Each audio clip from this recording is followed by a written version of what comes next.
Welcome to Season 4, Episode 18 of Strange and Mysterious World.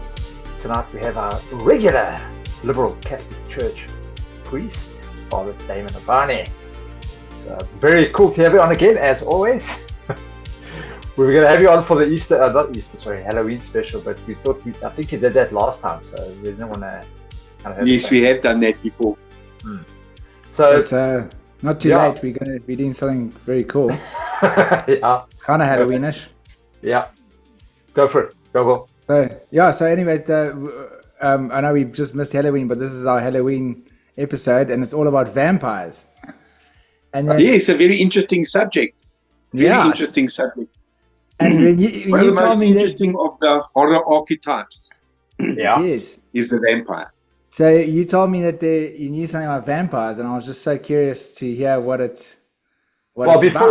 Before you do, there was actually I watched a movie probably about 2 years ago, and it was a vampire movie. I can't remember the name, but it was the original vampire wasn't Dracula. The original vampire was actually Judas from the Bible. This is the movie. Okay, this is just the movie. So I thought that was actually quite a good spin, because obviously it was the sin that he had with the 30 silver pieces, and because of that, and he killed himself. He then came back now as the living dead. So that was actually quite a good spin on it. It was actually pretty cool. So yeah, is that true? So is that true, Damon? Yes. Father Dan? What is true and what isn't with these things? I mean, we've just had our Halloween, and of course last Sunday I did my usual Halloween lecture at church after Mass, and during that we discussed life and death and the processes involved and on the different levels. And one of the main archetypes, you have these major archetypes that you always discuss for Halloween: the vampire, the werewolf, the zombie, the witch, etc.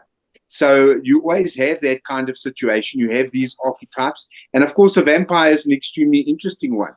Now, the whole idea of the vampire occurs in most cultures, very much all across the world. The word vampire probably comes from the Albanian dam, meaning tooth, and pir, meaning drink, the tooth drinker. And of course, in Romania, it was called a strigoi. In Greece, it's a virolakas.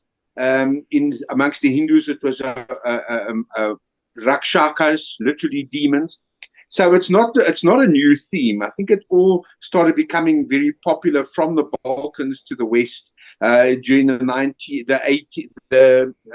century, the early 19th century, with novels like Vampire and then Bram Stoker's Dracula.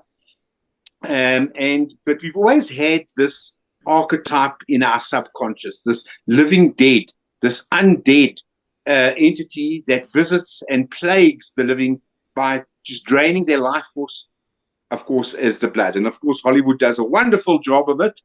And so it's an interesting archetype to look at. There's no legend or myth that isn't somewhere based in truth. And so we had this talk and we decided, okay, well, what could possibly be an explanation of something like that happening? And in fact, it can happen. Esoterically, we know that when the physical body dies, the body might be dead, but the more subtle emotional or astral body and the more subtle mental bodies may still be alive. And according to this theory, people that don't want to leave the earth, who don't want to pass on, who want to interrupt the process of disincarnation, could easily become this kind of thing. And it ties in with some of the myths regarding vampires. For example, if the physical body is lying in the grave dead, then possibly the vampire is appearing to people as an astral projection. And you've had a program on astral projection. That is quite possible. Think about the mythology that goes along with a vampire. A vampire doesn't cast a reflection in a mirror. Why?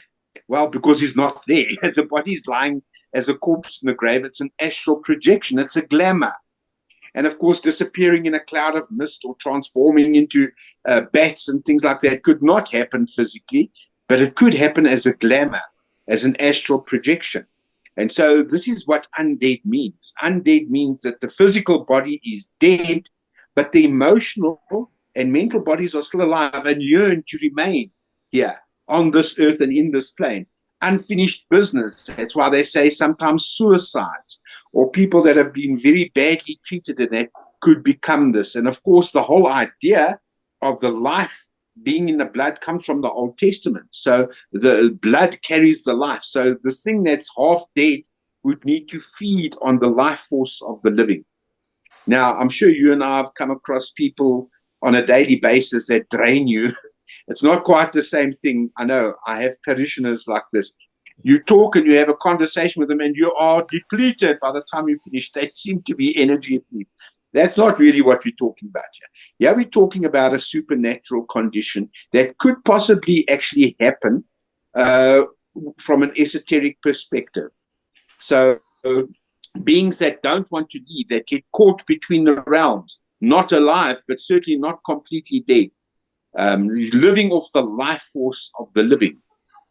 So it is a distinct possibility.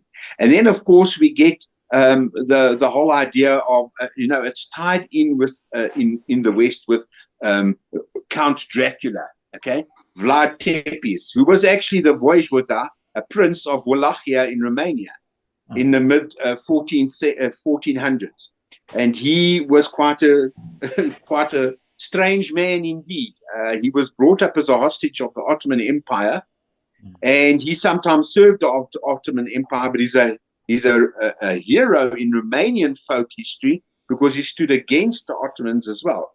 And is a Voivoda, that means that he is a prince. Vlad III, he's known to have actually been a historic figure, and he was an impaler. He was very bloodthirsty, and apparently he impaled his enemies. There's a story of him impaling Turks and Bulgarian Muslims and all of his enemies. He even impaled apparently 2 Catholic monks who he wanted to help get to heaven, so he impaled them. And when the donkey saw that they were dead and started screaming, he impaled the donkey too. He had this very strange stories about him being very bloodthirsty and in fact even drinking blood. So that's probably where this came from. You know, there is a disease called porphyria that happens amongst mainly Europeans, where the people have a terrible sensitivity to light, and they have very pale skins. And porphyria, they are depleted of certain things that they can get in blood. For example, their urine is blue. We think that King George III of England, who went mad a few times, and they thought that maybe he had porphyria. So you have this disease, and drinking blood helped them because they were anemic. So all of these little things together could have come, and built on this whole mythology of the vampire. So it's very interesting. It's an interesting archetype. The others, werewolves, very interesting. Zombies, from the Caribbean, very interesting. Witches. We have these archetypes of horror, And of course, the whole process of death and the fear that we hold within ourselves that, when after physical death, there's nothing left. We have that fear, and this is what feeds into this whole scaremongering that we get with regards to Halloween. So I gave one of my lectures again on Sunday, and of course, the question that all Christians ask, should we be celebrating Halloween? Well, Halloween comes from the term All Hallows, and it was on the eve of All Saints. So we celebrate the lives of the saints, and then the next day, All Souls. We don't celebrate the way Americans do with dressing up and all that kind of thing. I don't think that's harmful, by the way, at all. I don't think you should deprive your child of a little bit of fun, Having said that, though, we need to be cautious, obviously, with everything that's supernatural. Be cautious with what you pollute your subconscious with. Well, another reason why Halloween the guys dress up, the young kids actually dress up, because in the old times, apparently what they were supposed to do is there was a specific time. I think it was between 12 and 3 in the morning, that the veil between the living world and the dead world was very thin, and the dead could cross over at that time and come and search for you. But if you wore these masks and scary masks and that kind of stuff, it would scare them so that they wouldn't come in. So that's kind of the reason why the guys do that. It's pretty cool. Yeah. So it's very ancient. The whole period, of course, in the northern hemisphere now, it's autumn going into winter, where everything dies. And you're quite right, there was a belief, especially amongst the ancient Celts, of Samhain, It's spelled Samhain, but it's pronounced Samhain and Bolton. That's when the dead could cross over and communicate with us. That was the ancient pagan belief. And of course, the church, always happy to accommodate and always happy to adopt pagan festivals, like the 25th of December, by the way, adopted that and said, what we'll do is we'll just make it All Saints and All Souls. And that's what we actually celebrated. During the Mass on All Saints and All Souls, we actually read out the names of the dearly beloved deceased that have died within the past year, and even before that. So there's a whole pile of things on the altar, and as we come to the offertory prayers, we read those names out to commemorate them. So yeah, it is a festival of the dead. You have in Mexico the Dias de los Muertos, the Day of the Dead. They have massive celebrations. Another explanation could be that it is an attempt to mock those things that scare us, to make fun of the things that scare us. So we dress up like the boogeymans and things that make us scared. You know, remember when we were children, we didn't want the lights switched off, and we'd run and jump on our bed because we believed there was a monster under the bed that was going to grab us. Yeah. And there was. I mean, it's all of these things that come together, you know. Hopefully our kids are listening to this. I've got a very good friend, the treasurer of our church, Mr. Darrell Fuchs. He said something very interesting to me once, which I actually thought about and contemplated. He said, be careful of polluting your subconscious. Now, if you think about it, the reason why we don't let children watch scary movies is because they're going to have a bad dream. It's going to scare them, which means that their subconscious has actually been polluted. So in a way, that's true. You know, you've got to be able to handle these things. Now, don't get me wrong. I love a good classical horror like nobody else. I think I enjoy that kind of thing. But if you think about it, you could be polluting your subconscious with these things, and that gives you bad dreams. You know what they say? When you stare into the abyss, sometimes the abyss stares back. So we know that we are surrounded all the time by all kinds of invisible entities and spirits and things like the conscious. The universe is conscious. It's immanent. And if we take the electromagnetic spectrum of visible light that we can see, it's a tiny little band within a huge band. We can't see X-rays. We can't see gamma rays. So we have these 5 little senses, and whatever else exists out of that range, we don't perceive. But I know that we have entities and things around us all the time. Very often when you go to give last rites, just as a child has imaginary friends, they're playing with their imaginary friends, they're seeing something that we're not, and then the veil closes. And then when you start dying, you get your people on the deathbed, that veil starts separating again. All of a sudden they're lying there and they are seeing a world that we can't see. They're seeing into the astral realm. They're seeing into the mental realm. These things are around us all the time. And in many ways, we can consider that all these different layers are filters. They are filtered. All of these realities are filtered out for us. So when you die, when you throw off the physical, you have one less filter, and you all of a sudden are aware of a bigger reality. When you throw off the emotional body, the astral body, all of a sudden you become aware of more and more until you reach the top, because of course God is everything at once. Remember the old stories about God, that you see God face to face, you would die. That's not because he's very ugly or very powerful. That is because of God is everything at once, and our minds couldn't take it. Our minds would struggle. We can't. It's difficult to operate on those higher levels. So if you think about those terms, it's possible that these things can happen. I believe that they can. I believe that we exist in a holographic simulation, and the rules can be changed for all kinds of things, you know, and all things are possible. Some things are more probable than others, but certainly all things are possible. So tell me, back in the, I think it was during the days of the plague, the Black Plague, there was this whole belief that they started seeing these vampire things coming around and feeding on people, and people said, no, but this guy died, or this woman died last week, and they went and dug them up, I don't know, a month later. But according to reports, they were still very fresh, and it looked like they were just sleeping. They hadn't started rotting. None of that kind of stuff was happening. So I don't know. Do you think that's also on a supernatural type thing, or do you think there's something else? Well, you've just mentioned something now. The term Nosferatu comes from the Latin Nosferatus, which means plague bearer. So yes, it is believed that vampires carried plagues. So that's a distinct possibility. Also, these corpses sometimes, but understand something. Medical science was atrocious. Just like 200 years ago, it was terrible. You know, the ancient Egyptians and Greeks had better medicine than what they did in the American Civil War. I mean, they just hacked limbs off. They had nothing. So if you think about that, people could have gone into deep comas and were mistaken for being dead, buried, and they came alive again. And this was horrific to these people. So we need to take that into consideration because it's a possibility. We had the most, you know, medical science has developed recently unbelievably. Just 150 years ago, it was terrible. I know that my own grandmother, she was born in 1908, and she had a hair lip and a cleft palate, and they hadn't been able to close it. She looked terrible. Nowadays, a hair lip is nothing. You know, you don't even see the scar on that anymore. These people, and remember the mortality rates, people were surrounded by death all the time. I think my own grandmother had 9 siblings and only 3 of them survived. You know, that happened. That was normal. So people were surrounded with death all the time, much more than what we are today.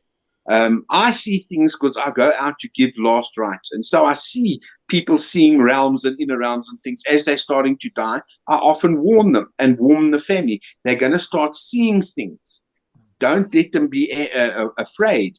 Don't, you know, just comfort them, be with them, because this is a process. Death is a process. In the Tibetan Book of the Dead, it actually gives directions. They actually give you directions. You start reading this book as the person's on their deathbed, and you read it for 3 days after they have died, because they correctly teach that the person is not, just because the heart has stopped beating and all that kind of thing, there's still life within that body. And of course, they go through a process, and it starts with reassuring people and telling them not to be afraid. You're going to see scary things. Don't let it make you afraid. Don't panic. Remain calm. And then, of course, they go through the elements. The first, of course, is the physical. The physical body begins to die. The second one is the blood. The circulatory system stops. Then the third is air. The breathing stops. And then the fourth, of course, is the heat. The heat goes out of the body. I remember when my own mother passed away, I sat with her for about 2.5 hours. And I actually watched this entire process before Avbob came to fetch her. I'm not advertising Avbob, by the way. I'm just telling you what.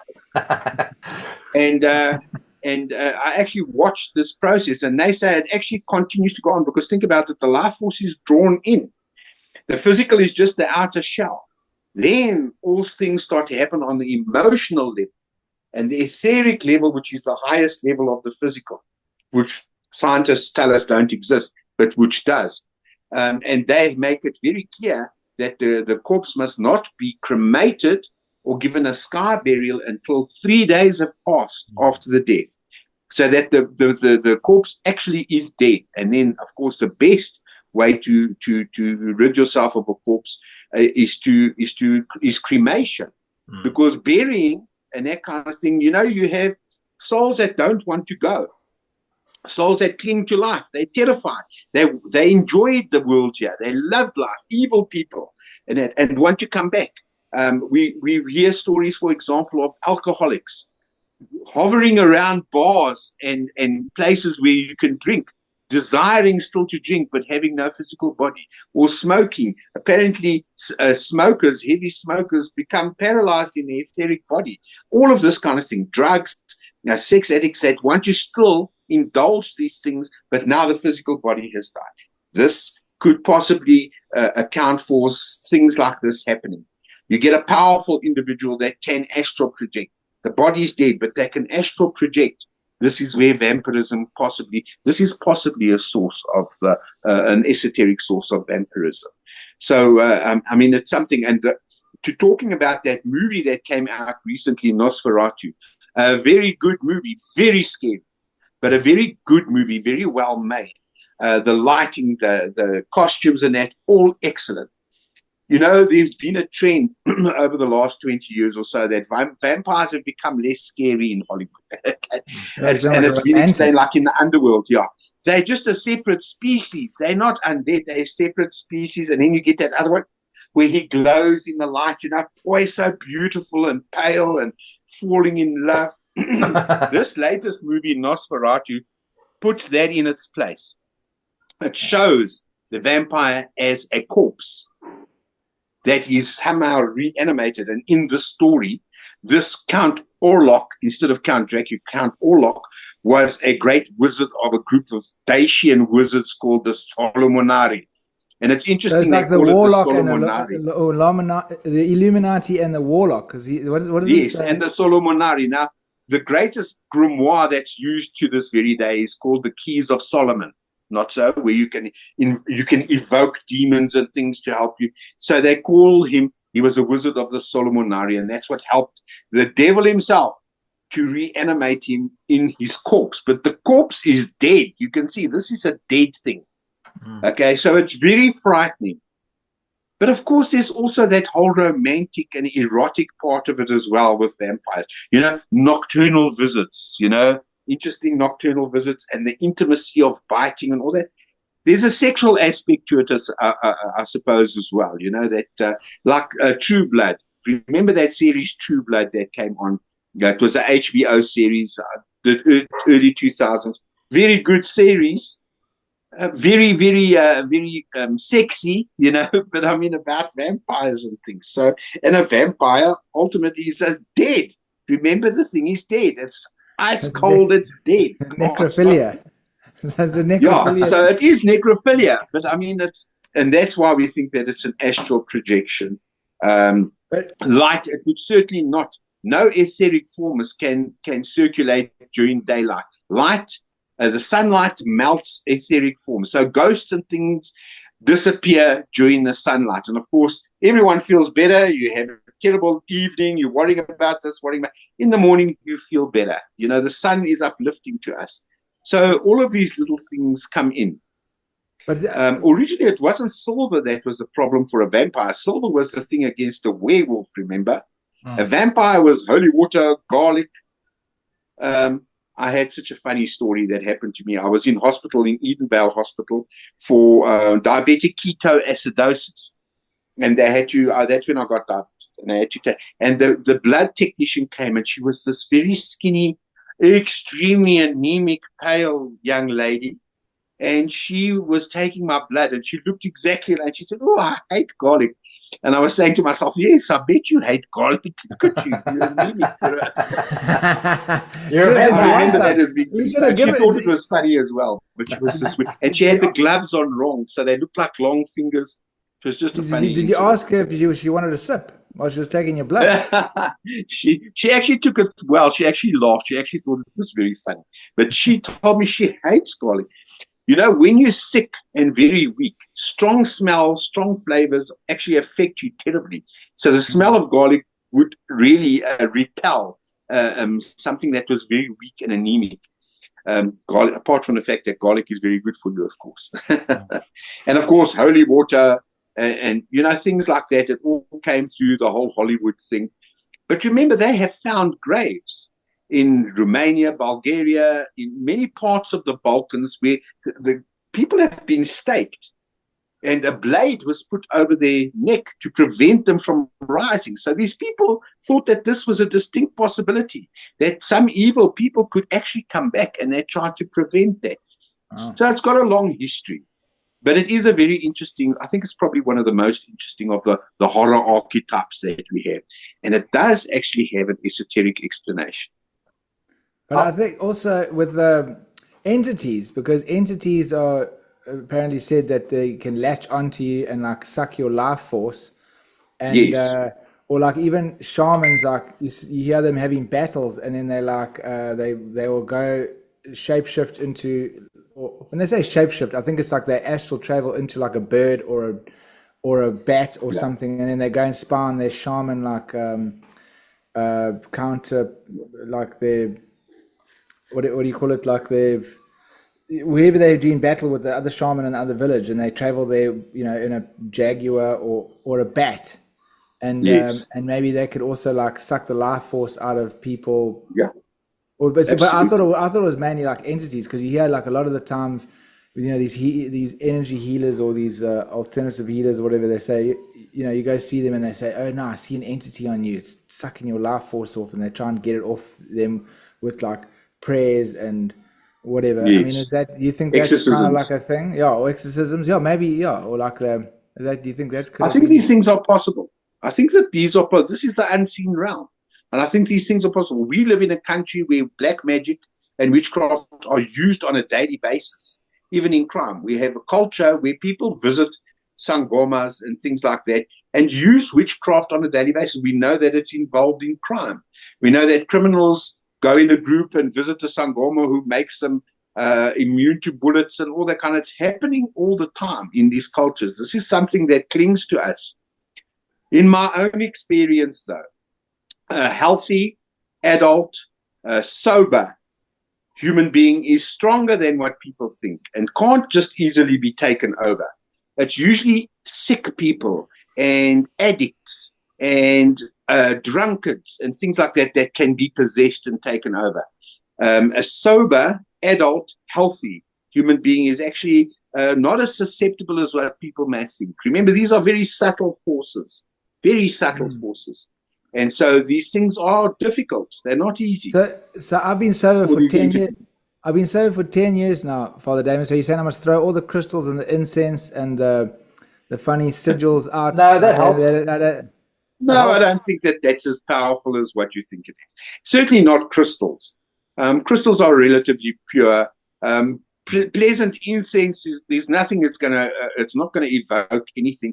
It's unpleasant smells. No, I was using it for protection. So like I'm just saying, if I'm not drunk, I can. That's fine. There's no problem with that. Remember, the rule when dealing with these entities is what you carry is what attracts them. So if you're carrying manure, you will attract flies. If you're carrying flowers, you'll attract butterflies. Or maybe a bee. But I mean, that's basically the rule. You know, when we talk about angels, people come and say, oh, but how can I invoke the angels? Well, the mere fact that you want to do that shows that there's a selfish intent there. Why do you want that? Why are you looking for additional powers? If you are doing unselfish, kind, good acts, you will automatically attract the attention and the help of angels and things like that.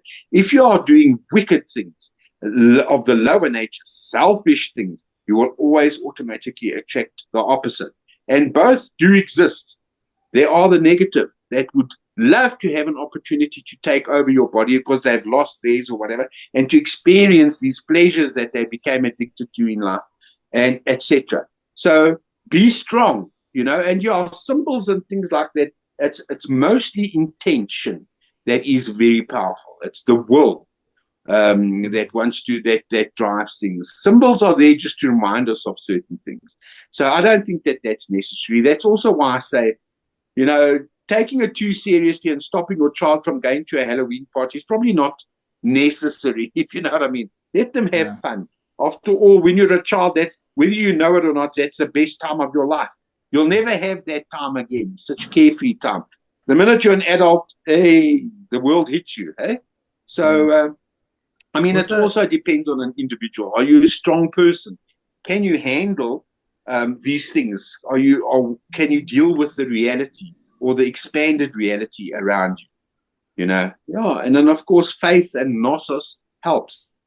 Knowing certain things, don't get involved in that because you're looking for trouble. Especially things with like blood magic. Magic that requires the sacrifice of a life, the flowing of blood, the release of that life force. Think of it. What entities would be drawn to the release of the blood force? Exactly the kind of thing that we're talking about. So don't have anything to do with such things. But Father, but in the Old Testament, there was so much blood sacrifices. Yeah, well, the Old Testament is controversial, isn't it? If you look at the Old Testament, we've done this before when we did our talk on Gnosticism. Okay, the Old Testament is very strange, isn't it? The God of the Old Testament certainly doesn't come across as the God of the New Testament. Jesus Christ, the gentle Nazarene, seems to be talking about something completely different. So in the history of humanity, we have called things God, and things have told us that they are gods that clearly were not. Okay? And these entities could have presented themselves as God, but the fact that they're demanding sacrifice, holocausts, that's a burning of a carcass, letting the blood flow, tells you that something is not right there. Because wholesome, reasonable sacrifices would not have blood sacrifice or the requirement of death. I mean, even the ancient Greeks were still from time to time practicing human sacrifice. Look at the Mayans, the Aztecs, all of the Central and South American human sacrifice was very much a part of it. What were they worshipping? What kind of entities would demand that kind of sacrifice? You have to be wise. You've got to think clearly. Remember, when you're confronted with these things, the most important thing is your conscience. The voice of the conscience is the voice of your soul. That is the most important thing. That is your compass. That is your guide. That will direct you. That's the true word, that is within you. Remember, we're in a fallen realm. We ourselves are fallen. Yeah. And we are in a realm, we're trapped in a realm that is not ruled by, things that call themselves God. But I can assure you now, this world is not ruled by what we term as God, the source of all existence. Like the Gnostic belief, that you think it's like Rex Mundi. Yes. Well, I'm a Gnostic Christian. I don't deny that. I'm not speaking now on behalf of the liberal Catholic Church. Of course, I'm speaking on my own personal behalf. But I'm a Gnostic Christian. I believe that we have fallen into evil and that we are fallen, and that this is a lower realm ruled by demoniac entities. And we are enthralled and we suffer for it, life after life, and we have to find a way to escape. And Christ showed us an escape hatch. That's what I think that whole teaching was. But so, Father, sorry, like you brought this whole thing about the blood sacrifice. So I've also been thinking about this for a while because, I was reading the Old Testament, and then I kept on seeing what Moses is doing, and I'm just thinking, like, geez, this is like brutal. I mean, this is making like, it was brutal, and eventually it got to that one stage where they'd captured all of the women and the children from that one battle they had. They killed all the men. They brought the women and the children back, and then he found out that the men had slept with the women. So he was like, Moses was like, okay, now just kill all the women and the children. We can't have them because you slept with them. Just kill them. And I couldn't read it anymore. I just put it down. I was like, no, this is not, I don't know. I can't. So it's genocide. Whoever that entity was certainly had no respect for human life. But that's what I kept on thinking. I said, no, Moses did not see a burning bush. There was an orb in that bush, and it was like some entity, and it tricked him. And he's been following this entity around the whole time, like masquerading as God, and like making him do these crazy things, and showing him all these. Because I mean, there's parts where that the entity gets so angry with the people, and he has to go and placate this thing, like saying like, no, don't worry, they're going to be okay. And I'm just thinking, what kind of God is that? How can you go there and try and like placate a God because he's angry with the people, and like killing Aaron's son when he goes near the ark? I mean, I was just like, it's the whole time, and I didn't want to bring it up because I thought it was like going to be blasphemic, and I don't know what people are going to like think of this, but I really think that there was an entity that he's been following through the bloody desert. I think that we would have a serious time. Remember, nowhere in the Old or New Testament does it say that, for example, that slavery is evil. What it says in the New Testament, he who leads into bondage shall himself be led into bondage. But I mean, one of the most dreadful things for us as modern people, which is slavery, is quite acceptable in the Old Testament. The Old Testament also, we battle with translations. And maybe that's the topic for another episode that we can do, where we go into that. Not necessarily ancient aliens, but ancient pre-high civilization entities or people that they presented themselves as gods, and most assuredly were not. And so aren't we fortunate that Christ came to remind us of where we fell from and to provide an alternative? And I think that his continuous arguments with the Pharisees and the Sadducees and that show that he was on a different level altogether. But these things are real. Evil exists, and religion certainly can be turned into something evil. Think about devotion. Devotion can be very good, but the negative side of devotion is fanaticism. And we in Christianity have had a fanatical time during the Crusades where we massacred innocent people. Islam is busy still having its fanatical side, but even Buddhism and Hinduism have had fanatical episodes. This happens with religion. Religion is not perfect. Religion is a hammered together thing, you know. You've encountered people that are religious but not at all spiritual. And you've probably also encountered people that are very spiritual but don't practice religion. Religion is a double-edged sword, and it's the priest telling you this. It's a double-edged sword. You have to be careful of religion. Fanaticism can cause a lot of damage, you know. Even in the church through its 2,000 years has done a lot of good. It's also done a lot of bad. Remember, we always mention the Borgias were real. The Borgia popes were real people, and they actually did behave the way they did. So there's no hiding from it. Religion can be very dark, absolutely. But do you think it's like necessary to have the wars and to have this, the necessary thing where the religion gets dark so our consciousness can evolve? Like we have to go through the. Yes, I believe that religion is necessary. And not religion, not religion itself, but like the wars and like the dark part of it where it goes against, like it starts. You know what? My understanding, my idea is that we are held in bondage in this lower realm because something benefits from it. Something benefits from it. And there's so much suffering and imperfection and things like that. And something seems to benefit from that. And so much more than that, we can't really say, but that is my personal belief. Something is holding us here in thraldom. We fell into this trap. We are entrapped, and something benefits from us being here, entrapped souls, which is why we have to do everything in our power to escape. Now, religion, the term religion comes from the Latin religio, which means to bind back. In other words, we're trying to find our way back. Religion itself is necessary, but I always use this illustration. When you're going to launch a rocket, for the initial part, you have to have those towers that stabilize the rocket. But once the rocket clears those towers, those launch towers, you no longer need those launch towers. That is religion. On your journey, you need to start off being stabilized, and religion can do a very good job of that. But you very quickly clear those towers and move on from religion. Initially, though, those towers are necessary, and religion helps to give you a matrix upon which you can build and support yourself and then raise yourself. So, yeah, we acknowledge that religion can be good and bad. We know that. It's a great way to put and your conscience be your guide, you know. But ultimately, strange things exist in this world. This reality is not what we think it is.